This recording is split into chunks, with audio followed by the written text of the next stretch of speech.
Muitas culturas antigas falam de portais para outros mundos e sistemas estelares onde seus criadores vivem. De acordo com o conhecimento convencional, essas histórias nada mais são do que mitos e lendas. Entretanto, de acordo com dados recentemente divulgados pelo FBI, nosso mundo tem sido visitado por seres de outras dimensões e planetas. A NASA alegou que portais parecem estar enterrados dentro do campo magnético da Terra, levantando a questão de que se as lendas dos Stargates, portais e buracos de minhocas são verdade.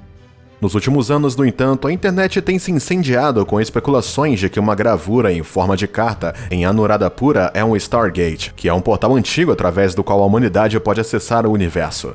Existe realmente um verdadeiro portal estelar no Sri Lanka? Junte-se a nós no vídeo de hoje enquanto exploramos a descoberta de um chocante Stargate no Sri Lanka. A santa cidade de Anuradhapura, no Sri Lanka, é um lugar incomum para se envolver em estranhas histórias de OVNIs e encontros paranormais. O patrimônio mundial da Unesco, conhecido localmente como Rajarata, Terra de Reis, foi a mais antiga monarquia fundada na ilha, em 377 a.C. e está no centro da cultura budista do Sri Lanka. É hoje um dos destinos mais visitados do país, atraindo peregrinos ardentes de todo o país para seus históricos templos budistas e estupas maciças em forma de cúpula. Mas esta cidade sagrada também abriga algo mais estranho. Um mapa que se diz ser um mapa para descobrir os segredos do universo pode ser encontrado em Ranmazu Uyana, Golden Fish Park, um antigo parque urbano de 40 acres delimitado por 3 templos budistas.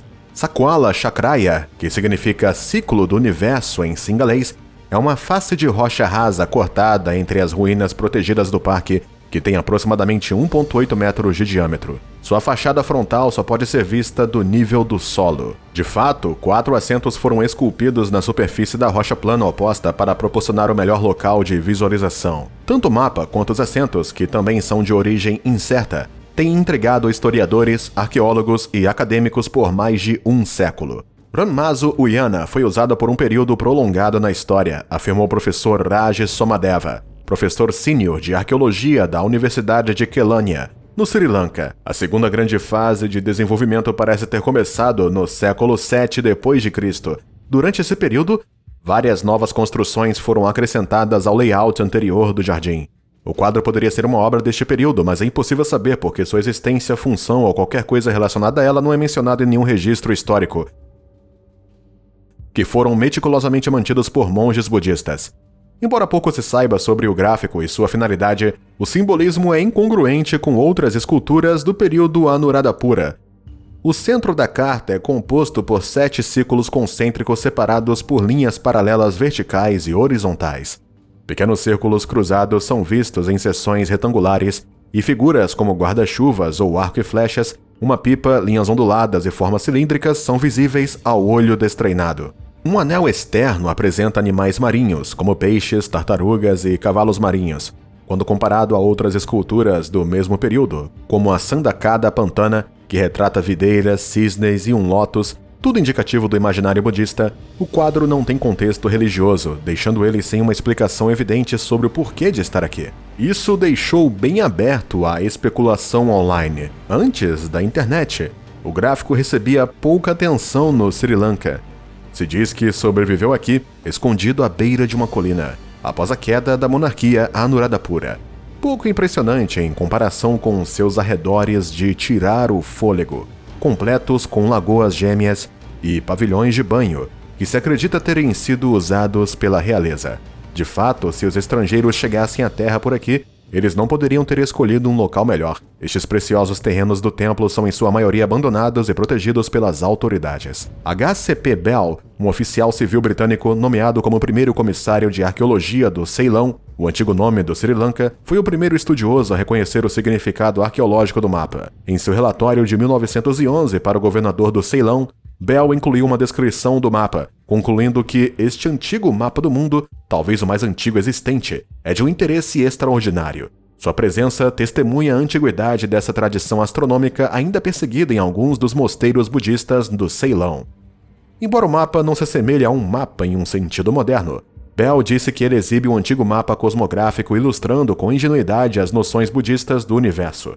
Ele interpretou os círculos, os símbolos e a vida marinha no mapa com base em sua compreensão do budismo na ilha para significar a terra, os mares, o espaço exterior e o universo. Enquanto as discussões sobre o gráfico se limitaram em sua maioria a círculos acadêmicos por muitos anos devido à sua posição historicamente significativa, a expansão do compartilhamento de fotos nas mídias sociais nos últimos anos colocou um foco global no enigma. Turistas com os olhos aguçados notaram semelhanças entre o gráfico de Anuradhapura e locais comparáveis em outras nações que são considerados por alguns como Stargates, portais antigos através dos quais as pessoas podem entrar no universo. O argumento afirma que o mapa tem um código secreto para acessar o portal.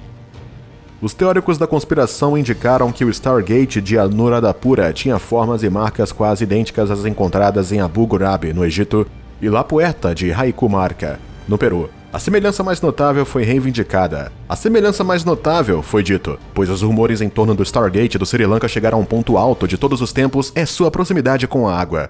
O reservatório vizinho Tisaweva, criado em 300 a.C., foi citado como prova definitiva, porque tanto Abu Ghraib quanto La Puerta de Raicumarca foram construídos perto da água, permitindo que seres extraterrestres processassem ouro da água da Terra, de acordo com a ideia do Stargate. Esta hipótese extraterrestre foi ainda mais alimentada pela proximidade do pico de Danigala, popularmente conhecido como Montanha Alienígena, na cidade sagrada adjacente de Polonnaruwa. Danigala, que se esconde no fundo do mato e é popular entre os excursionistas, tem uma forma circular única e um topo totalmente plano. Isso levou os nerds da internet a acreditar que ela deve ter sido utilizada em algum momento para aterrissagens de OVNIs. Surpreendentemente, os aldeões da área acreditam que a montanha alienígena atrai mais estrelas cadentes e trovões e relâmpagos acima dela do que em qualquer outro lugar, segundo Sri Abeywikrama, um guia turístico local. Os defensores da teoria do processamento do ouro da Terra pensam que os condutos de água, câmaras, reservatórios e filtros encontrados perto de cada Stargate faziam parte de um sofisticado aparelho criado há milhares de anos por alienígenas. Se a noção estiver correta, Ranmazu Uyana já foi um centro de processamento de ouro de extraterrestres que pousaram na Terra via Stargates. No entanto, os arqueólogos estão dispostos a descartar esses pontos de vista como especulativos. De acordo com os primeiros arqueólogos e historiadores, as cartas poderiam ter sido uma carta descritiva do universo de acordo com o budismo ou um mapa básico do planeta. Os historiadores acabaram por estendê-los como representações da evolução animal ou da forma como os monges budistas tântricos viam o mundo. Também se pensa que os utilizavam para a meditação. Os arqueólogos hoje rejeitam a noção de ligar a civilização egípcia à civilização do Sri Lanka, dizendo que a nossa é uma civilização insular distinta, livre da influência egípcia ou babilônica. A maior questão na determinação da função do gráfico, de acordo com Somadeva, tem sido a ausência de provas para datá-lo com precisão. Enquanto Ranmazu Uyana e outros parques e estupas em Anuradhapura são documentados em crônicas e inscrições que datam de 250 a.C., o Sakwala Chakraya não é descrito em nenhum documento histórico. Definitivamente teria havido um uso prático para este diagrama, mas é um enorme desafio descobrir o que poderia ter sido quando não podemos datá-lo corretamente, acrescentou ele. Como resultado, parece que a intrigante reivindicação do Sri Lanka de que o Stargate ainda está camuflado em mistério, com seu propósito e significado perdidos no tempo. Por outro lado, o novo status de culto do gráfico entre os buffs de ficção científica finalmente trouxe algum aviso público bem merecido. Ele finalmente emergiu da sombra dos Anuradhapura maiores que a vida para ficar maior por conta própria, graças à sua animação e ao poder das mídias sociais. Mas o que diz a NASA sobre esses portais? Um conceito frequente de ficção científica é o portal, uma abertura excepcional no espaço ou no tempo que conecta as pessoas a reinos distantes. Um bom portal é um atalho, um guia, uma porta para o desconhecido, se apenas eles existissem na realidade. Mas na verdade eles meio que existem sim, e um pesquisador financiado pela NASA na Universidade de Iowa descobriu como descobri-los. Nós os chamamos de pontos X ou regiões de difusão de elétrons, explica Jack Scudder, físico de plasma da Universidade de Iowa. Eles são os lugares onde o campo magnético da Terra se conecta ao campo magnético do Sol, criando um caminho ininterrupto que leva do nosso próprio planeta à atmosfera do Sol a 93 milhões de milhas de distância. Observações da nave espacial Themis da NASA e das sondas Cluster da Europa revelam que esses portais magnéticos abrem e fecham dezenas de vezes por dia. Eles são frequentemente encontrados a dezenas de milhares de quilômetros da Terra, onde o campo geomagnético colide com o vento solar que se aproxima. A maioria dos portais são modestos e fugazes, outros são bocejosos, massivos e duradouros. Toneladas de partículas energéticas podem passar através das aberturas, aquecendo a atmosfera superior da Terra e causando tempestades geomagnéticas e iluminando auroras polares brilhantes. Para explorar o fenômeno, a NASA lança uma missão chamada MMS, que significa Magnetospheric Multiscale Mission, Missão Magnetosférica em Múltipla Escala. As 4 naves espaciais MMS, repletas de detectores de partículas energéticas e sensores magnéticos, se espalharão pela magnetosfera terrestre e circundarão os portais para estudar como funcionam. Entretanto, há um pequeno problema: encontrá-los. Os portais magnéticos são invisíveis, instáveis e difíceis de serem localizadas. Elas abrem e fecham abruptamente e não há sinais para nos guiar para dentro, observa Scudder. Existem, de fato, sinalizadores e Scudder os descobriu. A reconexão magnética faz com que os portais se formem. As aberturas são formadas por cruzamentos e união de linhas de energia magnética do Sol e da Terra. Os pontos X são onde se realiza a encruzilhada. A súbita união de campos magnéticos pode impulsionar jatos de partículas carregadas a partir do ponto X, criando uma região de difusão de elétrons. Para entender como identificar essas ocorrências, Scudder analisou os dados de uma sonda espacial que orbitou a Terra há mais de 10 anos. No final dos anos 90, a nave espacial Polar da NASA passou anos na magnetosfera terrestre, explica Scudder, e encontrou muitos pontos X durante sua missão. Scudder decidiu examinar como um ponto X apareceu a Polar, porque a Polar continha sensores idênticos aos do MMS. Usando dados Polar, encontramos 5 combinações simples de campo magnético e medidas de partículas energéticas que nos dizem quando encontramos um ponto X ou uma região de difusão de elétrons. Uma única nave espacial, devidamente instrumentada, pode fazer essas medições. Isso significa que um único membro da constelação MMS pode usar o diagnóstico para localizar um portal e informar outros membros da constelação.